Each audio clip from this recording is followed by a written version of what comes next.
Civic Media News. I'm Terry Bell. Here's what Wisconsin needs to know.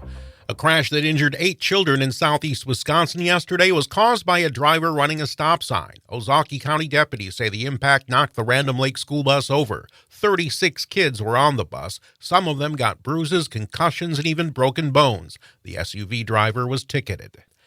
Robert F. Kennedy Jr.'s name will stay on November ballots in Wisconsin. A judge in Madison yesterday denied a request from the Kennedy campaign to take his name off.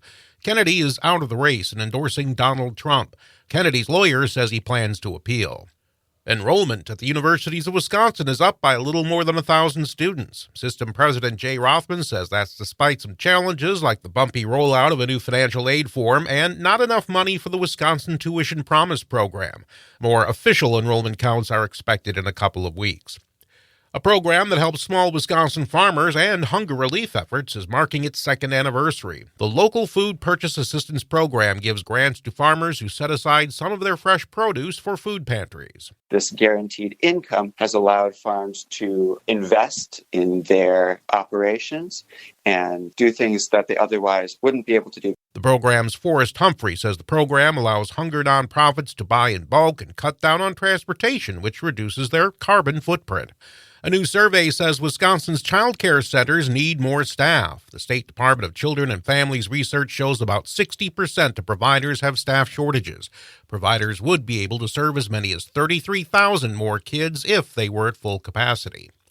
13% of Wisconsin children live in poverty. That's according to the Annie E. Casey Foundation. Lauren Relaford of the Children's Defense Fund says poverty is a toxic stress. Children see their parents being stressed, and they take that on too. And so why are we allowing these children to grow up without the necessary resources they need? Efforts to expand the federal child tax credit stalled recently in the U.S. Senate. Relaford says it could have lifted 400,000 children out of poverty nationwide. I'm Terry Bell, Civic Media News. Now, here's what you need to know closer to home. For WRCE News, I'm Joanne Krulotz. Democrats are pumping $25 million into expanded voter outreach across 10 states as part of their effort to protect their narrow Senate majority. The new spending from the Democratic Senatorial Campaign Committee, first shared with the Associated Press, comes less than 2 months until the November 5th election. It also comes as Democrats benefit from a fundraising surge since President Joe Biden ended his re-election bid and endorsed Vice President Kamala Harris. The states include Arizona, Florida, Maryland, Michigan, Montana, Nevada, Ohio, Pennsylvania, Texas, and Wisconsin. Democrats are defending seats in 8 of those states. Gas prices continue to fall. The average Monday was $2.96, falling 9.8 cents over the past week. This is over 38 cents lower than a month ago and 67 cents lower than this time last year. Patrick DeHaan, head of petroleum analysis at Gas Buddy, said average prices are below $3 per gallon in 18 states. As disasters become more frequent and severe, it's important to ensure younger generations have the knowledge to keep them safe and build resiliency. September is Preparedness Month, and Ready Wisconsin encourages everyone to spend time this month teaching children and teens how to be prepared. Parents should talk to their children about what to do if there is an emergency at home, school, or daycare. Teach children when and how to call 911 in case of an emergency. Make sure they know who to contact and identify a safe meeting place by creating an emergency communications plan for your family. Put together an emergency supply kit with your children. Practice emergency plans at home, including knowing where your safe spot is in case of a tornado. Time is ticking for local governments across the U.S. to spend an influx of federal money they received during the coronavirus pandemic. The $1.9 trillion American Rescue Plan, passed by Congress and signed by President Joe Biden in 2021, included $350 billion of aid to states, territories, tribes, counties, cities, and towns. The money known as the State and Local Fiscal Recovery Funds were intended to provide both immediate aid amid a health crisis and a longer-term boost for communities. Governments must obligate all their state and local fiscal recovery funds for specific purposes by the end of this year or else return the rest of it to the Treasury. Under federal rules, an obligation generally requires a government to place an order for services or property, enter into a contract, or award a grant to another entity. Governments that meet the obligation deadline then must finish spending the funds by the end of 2026.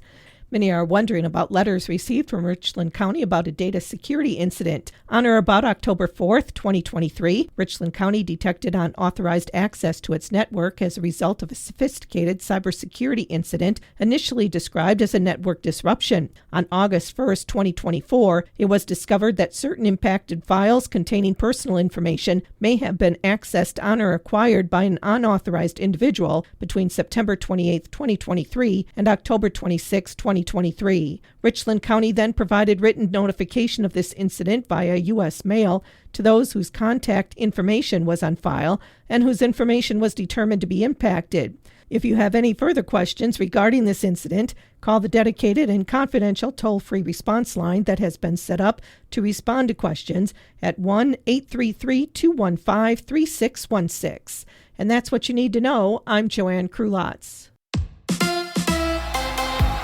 The Brewers can clinch a playoff spot today. Hi, I'm Jimmy Kusko with sports, filling in for Mike Lemons. The Brewers got 2 home runs from Willie Adames yesterday and took down the Philadelphia Phillies 6-2. With the win, the Brewers can now clinch a division title and a playoff berth today with a win and a Chicago Cubs loss. Milwaukee gets the Phillies again this afternoon in Game 2 of a 7-game homestand that also includes Arizona. Quarterbacks in the state of Wisconsin have had some misfortune this fall. Badgers quarterback Tyler Van Dyke will miss the rest of the season after tearing his ACL in Saturday's loss to Alabama. Braden Locke will take over behind center for Wisconsin. The Badgers are off until a week from Saturday when they take on USC. The injury bug got the Packers last week when Jordan Love was hurt late in the season opening loss to the Eagles. He also missed Sunday's game against the Colts. Coach Matt LaFleur said that his return will strictly be a medical decision and that Love can play even without practicing this week, although LaFleur said he'd prefer Love get in some work. Filling in for Mike Clemens, I'm Jimmy Kuska with Civic Media Sports.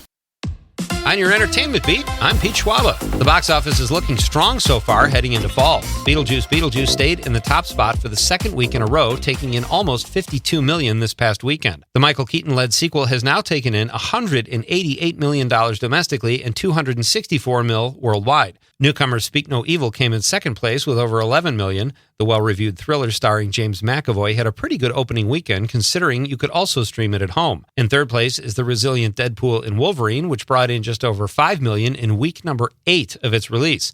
In fourth place was right-wing commentator Matt Walsh's Am I Racist?, which took in a little over $4 million. And in fifth place was the Ronald Reagan biopic Reagan, starring Dennis Quaid, which took in a little over $2 million. One box office casualty from the weekend would be David Bautista's The Killer's Game, which was a box office bust. Lots of good movies still on the way this fall, so stay tuned. The 76th Annual Emmy Awards are in the books. Despite The Bear receiving the most ever Emmy nominations for a comedy series in a single year at 23, Hacks won the Emmy for Best Comedy Series.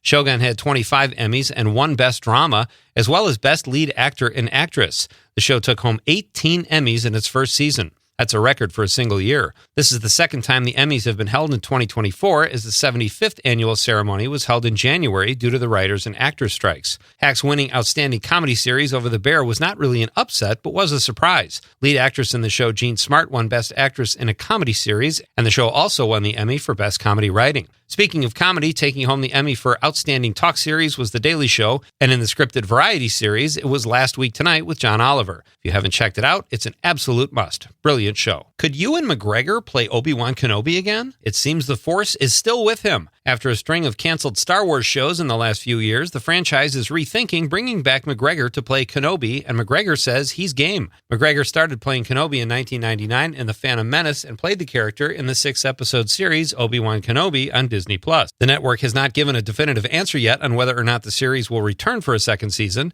McGregor says there are still Obi-Wan stories to be told. Well, there is one Goonie who is willing to say die, and her name is Martha Plimpton. Addressing rumors of a Goonies sequel, Plimpton posted on Instagram that there is no script, Spielberg is not involved, and there is no one from the original cast attached. But Goonies apparently stick together. Corey Feldman backs his fellow castmate, confirming on the artist formerly known as Twitter that he has not heard a peep about a sequel.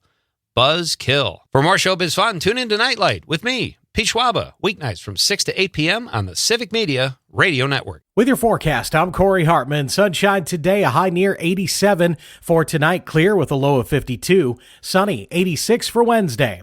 Back to the upper 80s, sunshine on Thursday. Chance of showers and storms by Thursday night. Storms could linger into Friday with a high near 86. Currently 59 degrees.